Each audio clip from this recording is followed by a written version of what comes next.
पाठ्यपुस्तक भाषा मनी कक्षा 8 पाठ चौथा। जॉर्ज। जॉर्ज एक बड़ा सा भूरा मूषक सर्प धामीन है। अपनी जाति का एक अच्छा नमूना, लगभग 2 मीटर लंबा, शायद उससे भी अधिक। कम से कम हमें तो ऐसा ही लगता है, क्योंकि जब जॉर्ज पास से गुजरता है तो मानो खत्म ही नहीं होता।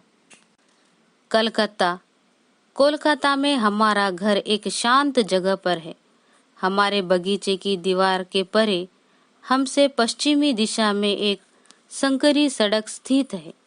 यह संकरी सड़क वन प्रांत पर जाकर समाप्त होती है।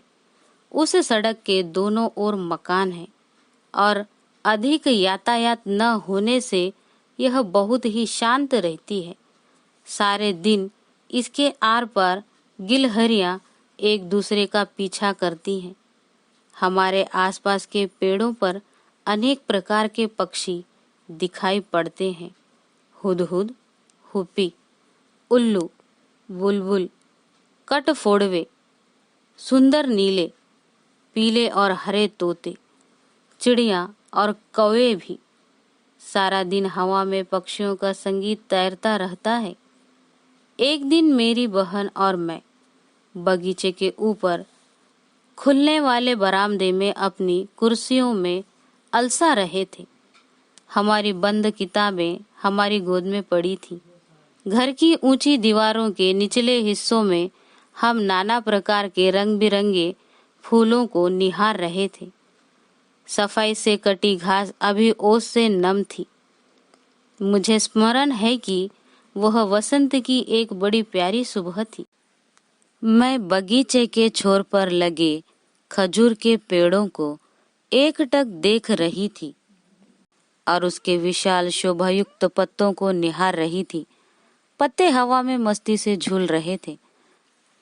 अचानक खजूर के पेड़ से गिरती एक छोटी सी वस्तु देख एक झटके से हमारा आलस टूटा। उसके पीछे पीछे एक काफी बड़ा, अधिक भारी पिंड उस गुड़हल की झाड़ी में से धड़ाम से आ गिरा। वह छोटी सी वस्तु एक चूहा था, जो धरती पर गिरते ही जान बचाकर भागा।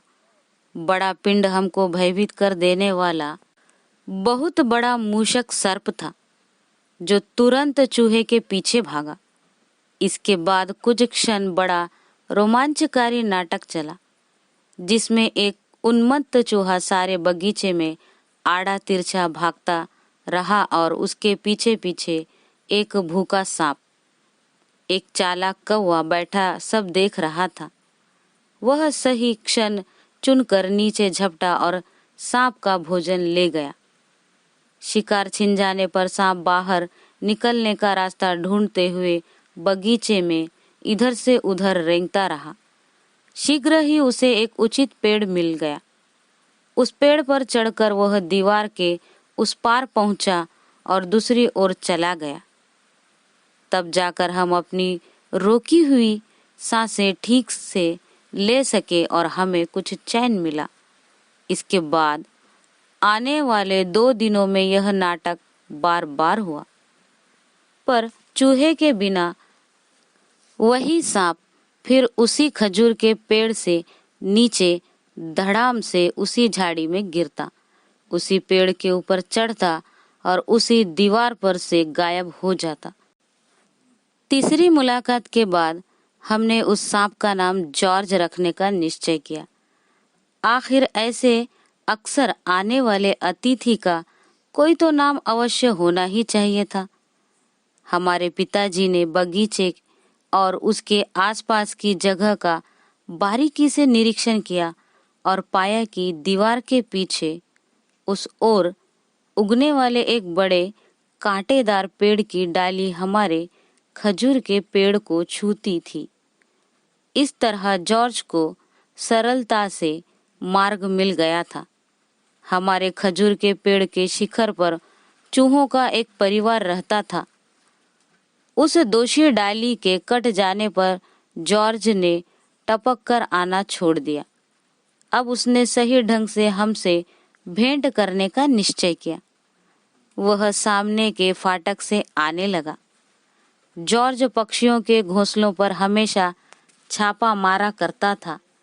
एक दिन पक्षियों की क्रोधपूर्ण चीखों से आकर्षित होकर मैंने ऊपर देखा और उसे जंगल के एक पेड़ की टहनी पर धीरे धीरे एक घोंसले की ओर बढ़ते हुए पाया। 5-6 चिड़ियां साहसपूर्वक उसके मुंह पर पंख फड़फड़ाते गुस्से से चीखती उड़ रही थी।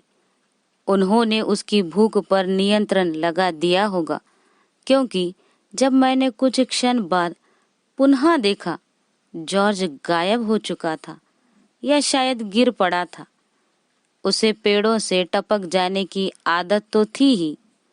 वर्षा में वह बहुत सक्रिय रहता, यद्यपि सर्दी में कुछ आलसी लगता था। उन दिनों वह हमें बहुत कम ही दिखाई देता था।